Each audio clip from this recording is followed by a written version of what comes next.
इस वक्त तक बड़ी तादाद में लोग पहुंच चुके हैं वाशिंगटन डीसी, और जो प्रोटेस्ट की जगह है वहां पर लोग अब पहुंच रहे हैं। उनका ये कहना है कि पाकिस्तान में एक अनडिक्लेयर्ड मार्शल लॉ है, पाकिस्तान में इंसानी हकूक की आज़ादी नहीं है, पाकिस्तान में मैंडेट जो है उसका एहतराम नहीं है। जब जब अमरीकी या इसराइली हुक्म आया, हमने हुकूमतें गिरा दी, वज़ीर-ए-आज़मों को जेल में डाला, किसी को लटका दिया। इसीलिए आज भी पाकिस्तान कायम है, वरना हमारा हाल भी शाम, इराक और लिबिया जैसा होता। अमेरिका ने डिनाई कर दिया है कि उन्होंने इनवाइट किया पाकिस्तान के आर्मी चीफ आसिम मुनीर को 250वें एनिवर्सरी परेड पे। उन्होंने बड़ी सख्ती के साथ ये तरदीद की है Pakistan army chief general Asim Munir को इनको इनवाइट नहीं किया गया। शुरुआत तो पाकिस्तानियों ने करी थी कि आसिम मुनीर जा रहे हैं, हेल आसिम मुनीर, अजीम और शान शहंशाह, ये तो ड्रामा पाकिस्तानियों ने शुरू करा था। अब व्हाइट हाउस कह रहा है कि हमने बुलाया नहीं। जो सड़क पे पाकिस्तानी है उसको भी पता चलना चाहिए कि आपका जो देश है वो यहूदियों की मदद कर रहा है। ये जो इजराइल और इंडिया का जो नेक्सस बन चुका है, this has been very worrying for Pakistan. हमारा प्रॉब्लम क्या है इसराइल के साथ? Palestine is not our problem. तो हमारे तो बड़ा नुकसान हो रहा है। इसराइल इतना इंडिया के करीब हो गया है, इंडिया की हेल्प कर रहा है, हमें नुकसान हो रहा है। तो what's the problem? We should also have a relationship with Israel. Pakistan कभी आजाद नहीं हुआ और हम बैरूनी ताकतों के गुलाम हैं, और कंपनी पाकिस्तान में सिर्फ बैरूनी ताकतों ने इसलिए रखी हुई है कि हमें लाइन हाजिर रखा जाए, एक लाइन में रखा जाए, हमें इधर उधर डिविएट ना करने दिया जाए। पाकिस्तान के जो ओवरसीज हैं अमेरिका में, कनाडा में, उन्होंने इकट्ठे होकर एक बड़ा एहतजाज किया। सैकड़ों की तादाद में वो इकट्ठे हुए और आसिम मुनीर साहब के खिलाफ वो एहतजाज कर रहे थे। Field marshal Asim Munir America के दौरे पर हैं और ये मुतनादे दौरा इसलिए बन गया कि पहले कुछ टाउट्स और ये लोग जो है वो बड़े नारे लगा रहे थे, दावे कर रहे थे कि आसिम मुनीर साहब को इसलिए बुलवाया गया अमेरिका में क्योंकि आसिम मुनीर साहब से अमेरिका बहुत प्यार करता है। और जनाब वजह यह है कि अमेरिकन मिलिट्री की 250वीं सालगिरह है, अमेरिकन फौज की 250वीं या 250वीं सालगिरह है, एनिवर्सरी है, और उस मौके के ऊपर ये परेड होने जा रही है और उस परेड में आसिम मुनीर साहब को बुलाया गया है। ये दावे किए गए। टाउट्स जो है ना वो गेम बड़ी चुक देते हैं पकड़ के। इतनी गेम चुकनी नहीं चाहिए, इजी रहना चाहिए, नॉर्मल रहना चाहिए, क्योंकि अभी तक हमें ये नहीं पता कि उनके दौरे का मकसद क्या है, बुलाया किसने है, वजह क्या है, ये चीज़ें भी सामने नहीं आई।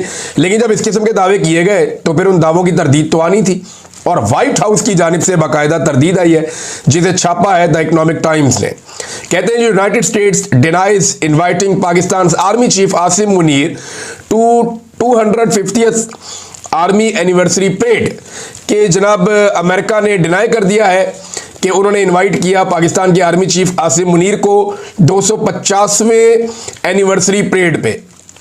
फिर वो कहते हैं the white house has firmly denied, उन्होंने बड़ी सख्ती के साथ ये तरदीद की है कि किसी भी गैर मुल्की फौजी लीडर को और इसमें शामिल कर लें खास तौर पे Pakistan army chief general Asim Munir को, इनको इनवाइट नहीं किया गया 250वीं एनिवर्सरी सेलिब्रेशंस में, जिसके साथ जो है डोनाल्ड ट्रंप की सालगिरह भी जुड़ी हुई है इत्तफाकिया तौर पे।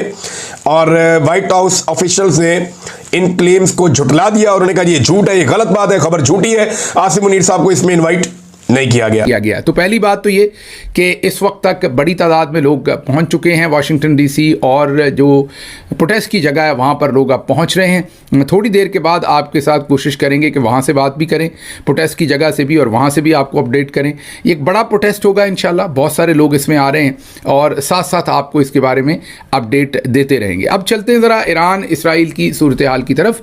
सबसे पहली तो बड़ी खबर ये है कि ईरान के शहर यज़्द में उन्होंने भी बातचीत आज करना शुरू की है। अज़रबैजान ने एक बहुत बड़ा ऐलान किया है, इन चीज़ उस पर बात करेंगे।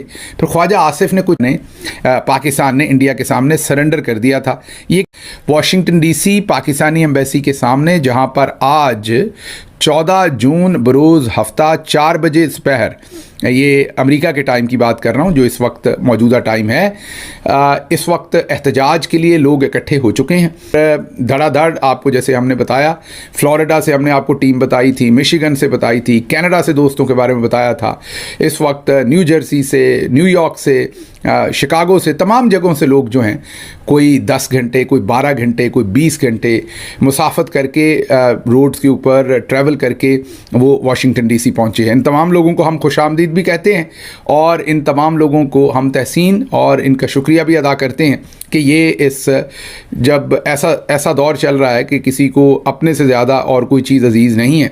यार मुझे पता क्या लगता है प्रोड्यूसर, इन्होंने बुलाया था, अब इन्होंने कैंसिल कर दिया। They have withdrawn the invitation. जो हामिद मीर कह रहे थे प्रधानमंत्री मोदी के लिए कि भाई इनविटेशन इनको दिया और फिर वापस ले लिया कनाडा ने G7 का, यही तो बात कह रहे थे हामिद मीर। तो बेसिकली जो इंडियन हेड ऑफ स्टेट के साथ वो चाह रहे थे हो, वो पाकिस्तानी हेड ऑफ स्टेट के साथ हो गया। हेड ऑफ स्टेट ना तो जरदारी है ना शहबाज शरीफ, हेड ऑफ स्टेट तो आसिम मुनीर है। तो भैया ये चीज हो गई है। मैं बता रहा हूं इनको, नहीं इन्होंने बुलाया था क्योंकि देखो कहीं का भी मीडिया ऐसे फालतू में नहीं लिखेगा, मीडिया बढ़ा चढ़ा के बोलता है, लेकिन अगर आप बोलो कि कोरा झूठ पैदा कर दिया कहीं से, नहीं। हाँ ये भी हो सकता है कि वहां से वर्बल, क्योंकि हर समय पहले वर्बली आपसे चेक करते हैं कि साहब आप आना चाह रहे हैं नहीं आना चाह रहे, आपकी तरफ से ओके है। प्रॉपर एक डिप्लोमेटिक रूट होता है जिसमें पहले वर्बली पूछते हैं, फिर ऑफिशियल रिटन तौर पे इनविटेशन होता है, बट पहले फोन पे बात, क्योंकि ना किसी भी देश के लिए ये बड़ी चीज हो जाती है कि साहब आपने इनविटेशन दिया फिर वापस ले लिया, तो बेइज्जती समझी जाती है, राइट। जो हामिद मीर भारत के संदर्भ में करना चाह रहे थे अपनी फेक न्यूज और प्रोपेगेंडा फैलाने के लिए, वो यही तो चाह रहे थे। अब यहाँ पे पता लग रहा है कि आसिम मुनीर को एक्चुअली, क्योंकि पाकिस्तानियों ने ही बोला था, शुरुआत तो पाकिस्तानियों ने करी थी कि आसिम मुनीर जा रहे हैं, भेल आसिम मुनीर अजीम और शान शहंशाह, ये तो ड्रामा पाकिस्तानियों ने शुरू करा था। अब व्हाइट हाउस कह रहा है कि हमने बुलाया नहीं। इसका डायरेक्ट जो लेना देना है वो इजराइल ईरान से लेना देना है, डायरेक्ट। हाँ, क्योंकि सर ये न्यूज तो लगभग एक हफ्ता हो गया चल रही है। अचानक से आपको आज से 5-7 घंटे पहले, अभी के टाइम से 5-7 घंटे पहले आपको याद आता है नहीं हमने नहीं बुलाया था, ये फालतू में चीज चल रही है। साउथ एशिया परेड कब होनी आज ही, घूस मिलती थी तो उनको कॉन्ट्रैक्ट मिलता था ड्रिल करने का और काम होता नहीं था, मम्मी जी सारे पैसे खा जाती थी। अभी नए मॉडल के अंदर हम शिफ्ट कर गए हैं प्रोडक्शन शेयरिंग कॉन्ट्रैक्ट की बजाय रेवेन्यू शेयरिंग।